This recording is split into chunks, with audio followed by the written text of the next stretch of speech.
Hello, in this video we will discuss the differences between gear and sprocket. So on your left hand side you can see the gears, whereas on your right hand side you can see the chain and sprocket arrangement. So generally the student have confusion in between gear and sprocket. So the very first point for gears, teeth of two gears interlock with each other. So here you can see there are two gears and they are meshing with each other. So these two gears have external teeth and their teeth are meshing with each other. For sprocket, their teeth do not interlock. They fit into the slot of a chain or belt. So here you can see the chain and sprocket arrangement. The sprocket also have external teeth, but they do not mesh with each other. The two sprocket are connected with each other with the help of chain or the belt. Next point, the gear transmit the motion in any axis. Okay, so the gear transmit the motion in any axis. So here you can see the different type of gears, that is helical gear, spur gear, rack and pinion gear, worm gear, bevel gear, and the last one is spiral gear. So the gear can transmit the motion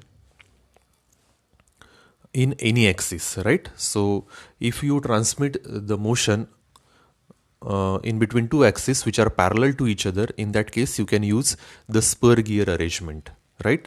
Rack and pinion gear arrangement is used to transmit the rotary motion into a linear motion. If the two axes they are perpendicular to each other and you want to transmit the motion between them, in that case you can use the bevel gear, whereas the spiral gear transmit the motion when the two axes are not parallel to each other, not intersecting each other. So from this we can understand that the gear can transmit the motion in any axis. Now for sprocket, the sprocket transmit the motion only in parallel axis.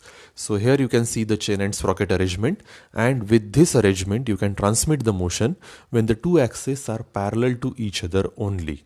In that case you can use the chain and sprocket arrangement, right? Next point, the transmitted torque is opposite in direction. Okay, so here you can see the two gears they are meshing with each other.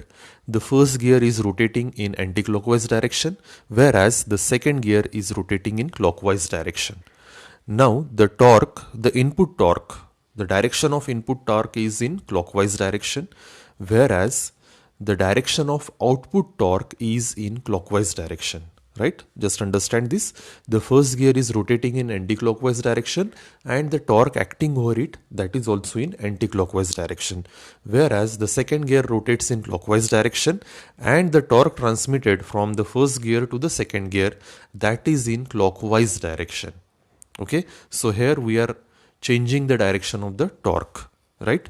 So the transmission torque is opposite in direction in case of gears. Now in case of sprocket, it transmit the torque is in the same direction. Okay, so here you can see the chain and sprocket arrangement. Now the first sprocket, it is rotating in anti-clockwise direction, whereas the second sprocket is also rotating in anti-clockwise direction. Their direction is not opposite to each other.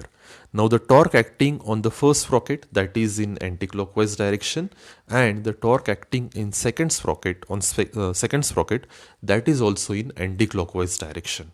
Okay, so in case of sprocket, it transmit the torque in the same direction. So that is a difference in between gear and sprocket. Next point, in case of gears, usually multiple gears come together as one gear system for perfect transmission of power. Okay, so generally the gear trains are used. Gear train means when two or more than two gears are used for transmission of power, that is known as gear train. So here you can see the gearbox. Here multiple gears are used. Mostly the gears are spur gear. So for transmitting the torque, generally multiple gears come together as one gear system for perfect transmission of power. Now in case of sprocket, they usually work with two sprocket and a chain as seen in bicycle. So here you can see the chain and sprocket arrangement in case of bicycle. So generally two sprockets are only used for transmitting the power from one location to another, and it is most common in case of bicycle. Next point, in case of gear, if one of its teeth is damaged during the operation, it will lose some efficiency, but it will work. So here you can see the gear arrangement. Now few teeth are damaged, right? But even if the few teeth are damaged, in that case your system will work. It will work on a reduced efficiency, but the system will work in case of gear. Now in case of sprocket, damage to one or more than one of the sprocket teeth may cause the chain to fall off and break the system. So here you can see few teeth of a sprocket are damaged. Okay, and if one or few teeth are damaged, in that case your chain may fail off and it can break your entire system, right? So that is a drawback of sprocket system. So in case of gear, if one of its teeth is damaged during the operation, it will work, but it will lose some efficiency. Whereas in case of sprocket, damage to one or more than one of the sprocket teeth may cause the chain to fail off and break the system. Next point, and this is the last point.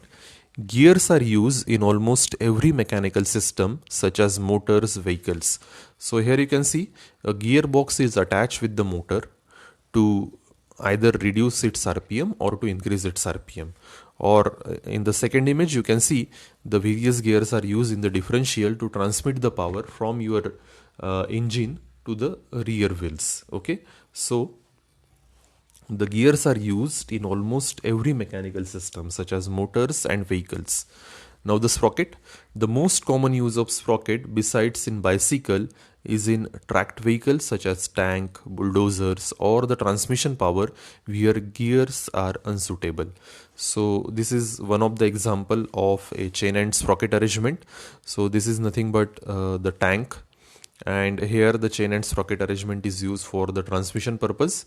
So the most common use of sprocket besides in bicycle is in tracked vehicles such as tank, then the bulldozer, and transmitting the power where gears are unsuitable.